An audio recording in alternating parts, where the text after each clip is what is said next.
Ferrari dito mga tol, normal lang. Pag may dumaan dito, hindi napapatingin yung mga tao. Parang normal na kotse lang sa kanila yun. Ganyan kasensadong mga tao dito sa Singapore, pati yung buong bansa mga tol. Sana gayahin ng Pilipinas. Sana bago ako mamatay makita ko yan. Pangarap ko na magkatotoo mga tol.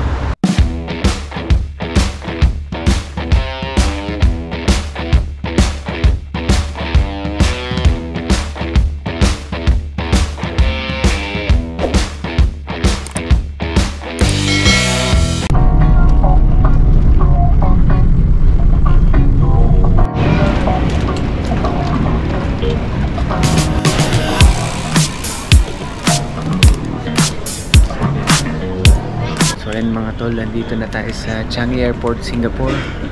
Kakaratalin natin mula sa isang napakahabang flight mula sa Istanbul, Turkey.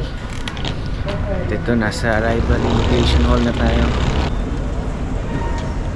So dito pala ito ang para sa akin pinakamabilis at pinaka-efficient na airport system sa buong mundo, no? Kasi electronic lahat, tsaka hindi nyo na kailangan dumaan sa mahabang interview. Meron silang passport scanning system, you know. So napaka high technology talaga. Tapos kailangan nyo lang mag-fill up ng SG arrival card. Yun yung tinatawag nila, yung sa online nyo yun i-fill up. Pwede nyo naman siyang i-fill up in advance bago kayo lumapag. Parang may hours lang yun na minimum like parang mga 48 yata yun kung di ako nagkakamali. Pero kung dito nyo gagawin, pwede rin. Meron silang mga iPad dito. So yan ang gagawin natin ngayon. Pero mabilis yan to guys. Meron din mga tutulong sa inyo kung hindi kayo marunong. Yan, so tapos na tayo mag-fill up and mag-sign up ng arrival card. So madali lang siya, basta kailangan nyo lang yung details ng flight nyo, yung passport expiry date, yung hotel nyo, tsaka yung last city ng embarkation, kung saan kayo nang galing, no? So yan, dito na tayo. So guys, napakabilis lang dito. I-scan nyo lang dito. Ang ganda ng airport dito guys. Para sa akin ito yung napuntahan kong pinaka malinis tsaka pinaka magandang airport. Tingnan nyo, napakalinis talaga ng environment dito. May mga ala-alaman pa sa mga ganyan, no? Guys, airport pa lang, no? Para nang may shopping mall sa loob. Napakarami yung options na pagpipilian ng mga restaurants, mga stores. Tapos meron ding mga forex exchange dito kung magpapapalit kayo ng pera. Check nyo lang yung rates kung okay ba sa inyo. Yun, dalawa yung nandito sa harap ko. Meron pa doon, yun. Kung magte-train kayo, kung gagamitin nyo yung MRT papunta sa hotel nyo, napakadali lang din. Pero dapat, konti lang yung dala nyo, huwag masyadong marami kasi mahirapan din kayo magbitbit. Etong dala ko, isang luggage lang, tsaka backpack. Pwede siguro kung dalawa, kung kaya nyo. Kasi mura lang ang MRT dito, tsaka mabilis. Very convenient, tsaka komportable sa loob. Kaya kahit na mga mayayaman dito gumagamit na MRT guys. Yung map dito pwede nyong makita sa Google. Maliit lang naman ang Singapore, so maraming mga MRT stops. Kalimitan mga hotel walking distance lang sa mga MRT station So maganda kung gano'n, makakatipid talaga kayo kaysa mag-taxi. Pwede rin kayong gumamit ng Grab, or meron dito yung Tada kung tatawagin. Taxi app din siya na parang Grab. Tapos to kailangan natin hanapin yung SkyTrain papunta sa MRT station kasi tatlong terminal dito sa Singapore. May 1, 2, tsaka 3. So pupunta tayo ngayon sa Terminal 2. Ito makikita nyo naman yung mga signage. Yan.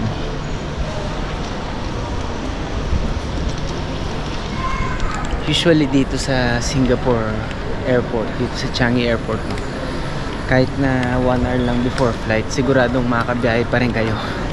Hindi kayo malilate kasi napakabilis talaga mga tol. Nung tumira ako dito, talagang sinasagad ko yung time bago ako lumipad Minsan may pagkakataon pang less than 1 hour na lang. Ang haba pa ng naging oras ko dun sa boarding gate. Hindi ako nalilate mga tol. Wala nang mahabang pila sa mga immigration. Ito na yung train.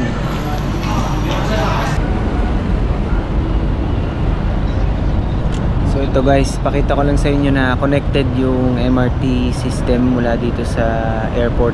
So napakadali lang talaga na mag-train papunta dun sa city center mula dito sa Changi Airport.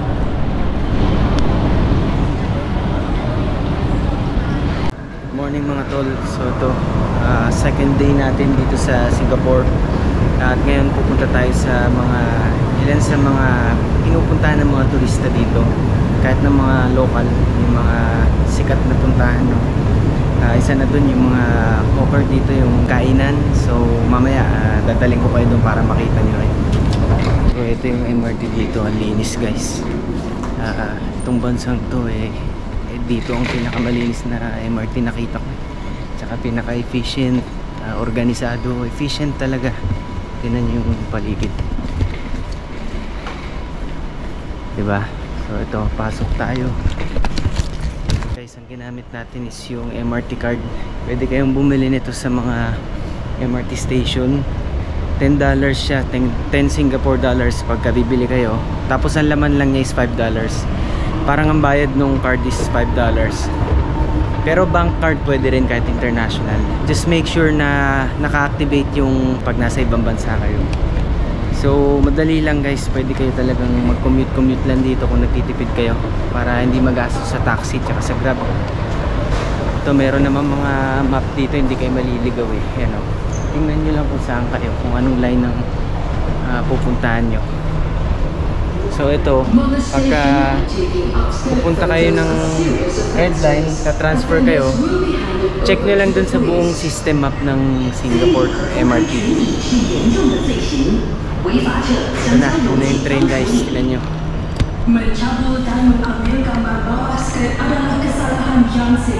Tsaka mabilis dito pagka sinabi yung 2 minutes parating, eksakto dumarating. Ito yung logo.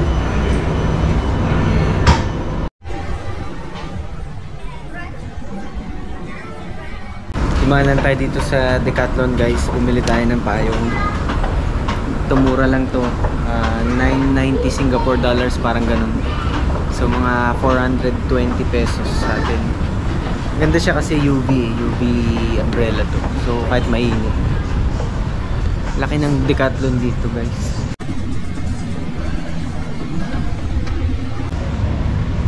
Pero yung cashier dun sa taas. Dito pala guys, pag bibili kayo tax free pagka tourist, mariredeem nyo yung 9% na yun. Dun nyo i-refund sa airport. Tapos kailangan may minimum spending kayo, mga minsan sa isang store 50 Singapore dollars dapat ganun. So pag malaki ang bibilin nyo, malaking halaga, so maganda, meron kayong 9% na marirefund. Nasa Clarke Quay tayo ngayon at nakikita nyo sa likod ko, yan yung Riverwalk na mall.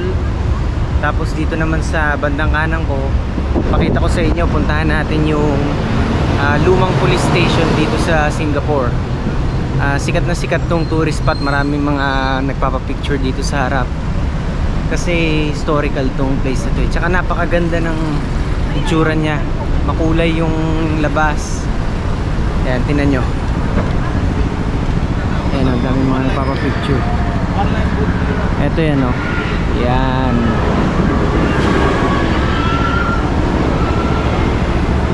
Tapos matatanaw nyo dito yung Marina Bay Sands. Ayun. Dito pwede kayong sumakay ng boat dito Yan o. Pero hindi ko sure kung doon ang simula o doon sa Bandaron. Pero pwede kayo dyan mag-inquire kung magkano ang babayaran. So ito, pwede kayong sumakay dito. May mga rides din sa mga may kasamang bata. Ito, tabi ng river mismo yan Parang meron siyang mini carnival. Tapos banda ron, mga bar na yan. restaurants yan, meron din. Tsaka yung oras dito ano oras na? 7:11 PM na. Pero liwanag pa rin, no? Parang mga 6 PM lang sa atin to sa Pilipinas. Tsaka makikita nyo yung paligid dito, napakalinis mga tol. Wala kayong mapupuntahan sa Singapore na may mga basura sa paligid. Wala, as in wala talaga. Napakaganda ng kanilang disposal ng waste. Tsaka yung mga tao, disiplinado talaga. Kaya tinan nyo ang unlad-unlad ng bansa. Kahit na may mga bus, may mga public transpo yan, wala kayong makikita yung mga smoke belching dito, yung mga mauusok na kotse. Wala. Ang kotse dito may expiry date ang kailangan mong ariin ng 10 years. Tapos kailangan mo nang bumili ng bago, magbabayad ka ng registration ulit, na which is mahal. Kaya yung iba bumibili na lang ulit ng brand new. Kaya wala kayong makikita mga nasisiraan sa kalsada kasi halos bago lahat, mga hybrid, mga luxury car, ang dami dito. Mga Ferrari dito mga tol, normal lang. Pag may dumaan dito, hindi napapatingin yung mga tao. Parang normal na kotse lang sa kanila yun. Ganyang kasensadong mga tao dito sa Singapore, pati yung buong bansa mga tol. Sana gayahin ng Pilipinas. Sana bago ako mamatay makita ko yan. Pangarap ko na magkatotoo mga tol. At I'm sure ganun din kayo, no?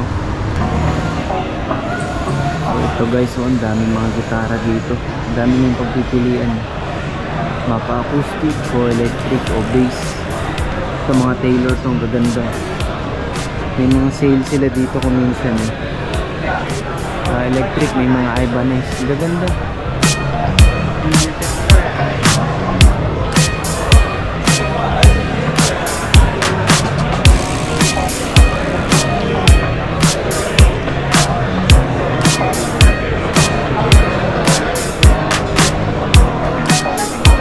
Ito pa, mga Gretsch.